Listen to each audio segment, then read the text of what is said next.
Hey Ringsiders, what is going on? This is your host, Boxing's Objective Observer, or if this is your first time, welcome to the channel. We make content regarding boxing through post-fight reviews, backstories, and much more. So if you enjoy that type of content, feel free to subscribe, thumbs up, and hit the notification bell for the latest here on Ringside Stories. Thanks so much for your support in advance. Canelo successfully defends his WBA, WBC, IBF, and WBO Undisputed World Championship for the third consecutive time, winning a unanimous decision over fellow Mexican and former undefeated Jaime Munguia. It was a historical Cinco de Mayo weekend as Canelo versus Munguia was the first ever undisputed world title fight with all four belts on the line, including two Mexican fighters. I think Canelo had an A performance tonight. Ain't nothing wrong with that. It ain't the old A. It ain't gonna never be the old A, you know? But nonetheless, he had the right opponent, and on the right night, he looked great. I think Munguia is naturally throws more combinations than Canelo. But Canelo, to me, he does what he always does. He's calm, he lays back, he tears you down to the body. I mean, he was punching Munguia's arm so hard that, Munguia couldn't even throw an uppercut toward the end of the fight. He did what Canelo does. So to me, he doesn't look like he slowed down to me. Great fight. Canelo showed his experience. Thought Jaime was game though. Jaime's a dog. It was a tremendous fight. Mexico won, regardless of everything. It was a great fight. You know that knockdown. Had a good, played a good role. But like I said, it was a great card altogether. There are 5 takeaways on Canelo versus Jaime Munguia. Let's get into it. Number 1, still the face of boxing. Against Jaime Munguia, he paced himself throughout the fight, yet didn't show signs of slowing down. Canelo showed good stamina, which has been one of the issues in his career so far, showed an impeccable defense, a great chin as he did take some shots from Jaime Munguia. Flush. There's a jab right hand. That's right hand that The face of boxing isn't just esteemed for his skill set inside of the ring. Being the face of boxing is about appeal, the eyes you draw for a fight. And boy, did Canelo draw some eyes. A true face of boxing doesn't have to prove anything, certainly does not have to say he is the face of boxing. It's experience. And he went 12 rounds with the current face of boxing, which is great. He comes back from this, he bounces back from this, and look, all along, I've never disrespected Canelo as a fighter. He's always a good fighter, so what Munguia did against the current face of boxing was nothing to be ashamed of. And with the beef lit up by Golden Boy promoter Oscar De La Hoya, Canelo definitely proved himself on Cinco de Mayo weekend 2024. What Oscar said on Wednesday give you extra motivation in this fight? Yeah, that girl looks beautiful today.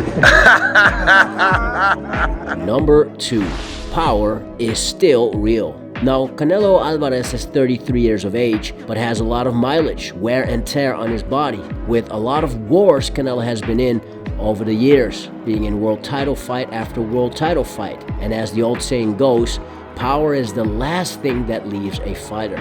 Canelo versus Munguia showed the difference in class and in power. In round 4, Jaime Munguia stayed in the pocket too long and realized the undisputed 168-pound champion of the world's power is for real. A short uppercut that sent the brave young Mexican warrior to the canvas.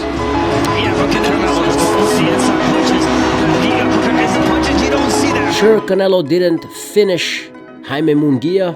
Maybe that wasn't necessary because it seems like Saul Canelo Alvarez liked Munguia, who was a fellow Mexican who was quite respectable in the build-up, but it isn't as if Canelo wasn't able to finish the fight. He still has power. The record shows, however, this was a unanimous decision win, and his last stoppage win dates back all the way to 2021 when Canelo became the undisputed world champion, beating then undefeated IBF world champion Caleb Plant. Number 3, passing of the torch. Although Jaime Munguia lost this fight, he did come to win. Maintained good distance for 2 rounds at the start of the fight, boxing decently until he started to assert himself the way Mexican fighters do. And the Achilles heel for every Mexican warrior like Jaime Munguia is his volume, especially when a volume puncher meets a counterpuncher.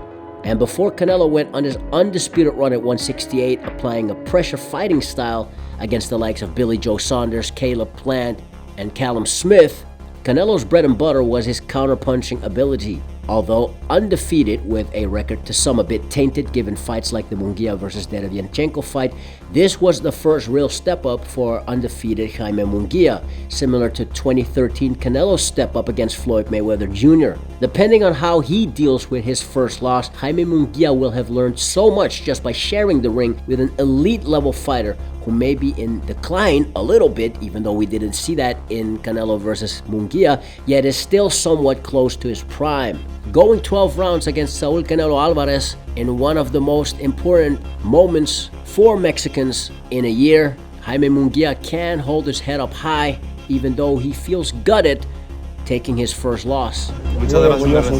Gran pelea. Gran pelea. Muchas gracias. ¿Sientes que te ganaste más atención sobre esto?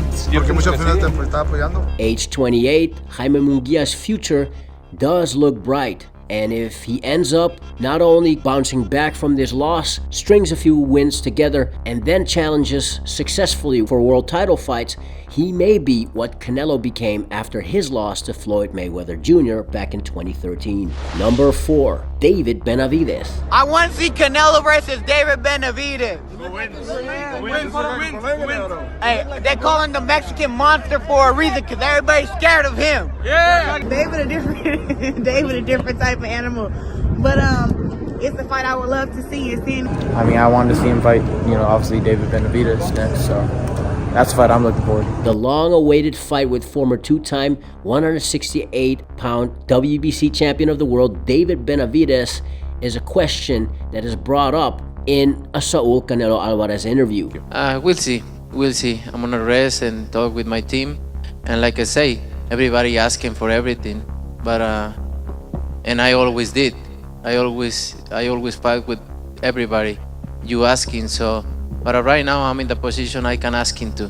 So I'm in the position I can ask him to, and I can do whatever I want, and we'll see what happens next. To be honest with you, bro, whatever Canelo does, that's on him. I mean, I feel like if he was the baddest, he's saying I'm talking so much, why don't you come shut me up? That's really, if you prove that you're the best and you are the best, what does it cost you getting a $65 million check and showing somebody up that you're better than him? You know what I mean? If he doesn't want to fight me, he doesn't want to shut me up, it's for a reason. I mean, he knows what's up. You know what I mean? And I am the best. All the other guys he's fought is weak. They all have no power. That's why he doesn't want to fight me. I'm the bigger guy. I throw more shots. And I've been here for a long, long time. So if I was somebody that was nobody, that, he would come and beat me already. But with the current WBC interim champion, that being David Benavides, moving up to 175 to challenge former WBC light heavyweight champion of the world, Alexander Gvozdyk, for the WBC interim title at light heavyweight, the question is, will David Benavides even come back down to super middleweight? The only way I'll stick to 168 if Canelo gives me the fight. But like I said, I've kind of outgrown the weight class. You know what I mean? I've been there for a long time. I was already at the doorsteps of what I had dreamt of my whole life, fighting for all the belts. I'm not getting that opportunity, so what else am I going to do? I'm not going to sit there and wait forever. I'm going to go and look for my other opportunities elsewhere, and that's exactly what I'm doing. And what did Canelo versus Munguia prove? Do you think Canelo's performance against Jaime Munguia proves he beats David Benavides? How does Jaime Munguia compare to David Benavides? As we know, Benavides is huge for the 168-pound division. He campaigned as high as cruiserweight, and he might feel a bit more natural and comfortable at 175. Would Canelo also entertain a fight at 175? And if the fight between Canelo and David Benavides would take place anytime soon, maybe in September of 2024, who are you picking? Saul Canelo Alvarez or undefeated David Benavides, aka the Mexican Monster? Let us know in the comment section below. Number 5. What's next for Saul Canelo Alvarez? A rematch with Dmitry Bivol, whose undisputed fight with Artur Beterbiev has been postponed due to a meniscus injury that will leave the unified champion of the world, Artur Beterbiev, out for at least the foreseeing future. The undefeated WBA light heavyweight champion handed Canelo his second professional loss back in 2022, beating the Mexican phenom by unanimous decision. Talks of a rematch has always been at 175 and not at 168, which Bivol was willing to drop to 168 and challenge for all of the belts Saul Canelo Alvarez had. Personally, I believe the outcome of Canelo versus Bivol in the rematch would be the same just because of Bivol's style. He is in his prime, he goes in and out, he has long strides, great technician, great IQ, great movement, and stylistically he is just a nightmare to happen for Saul Canelo Alvarez. Then 10-0 Cuban southpaw and WBA regular champ at 168 David Morrell, who has stopped his last 7 opponents, could be an option. Morrell is scheduled to fight for the WBA regular title at 175 in August of 2024. Should Morrell come through, can his exciting style draw in Canelo for a fight? Probably in September. Or what about 26-0 Cameroonian French slugger Christian Mbili, who at the making of this recording is ranked number 4 with the WBO at 168 and ranked in the top 3 of all the other 3 major sanctioning bodies. Mbili, who fights out of Canada at the making of this recording, is an unknown quantity, but he is an explosive guy, which certainly would bring some excitement to the ring if Canelo chooses to entertain that Christian Mbili fight. What are your thoughts on Canelo versus Jaime Munguia? Who do you want them to fight next? Drop your comments below and join the conversation. If you enjoy content like this and you haven't already, feel free to subscribe, thumbs up, and hit the notification bell. It helps out the channel a lot, i.e. inspire me to make more quality content for y'all. Now, if you've done that already, you're amazing. We already know that. You are the true undisputed world champion. Till next time, Ringsiders, this is your host, Boxing's Objective Observer with the Ringside Stories. Thanks for watching and have a legendary day.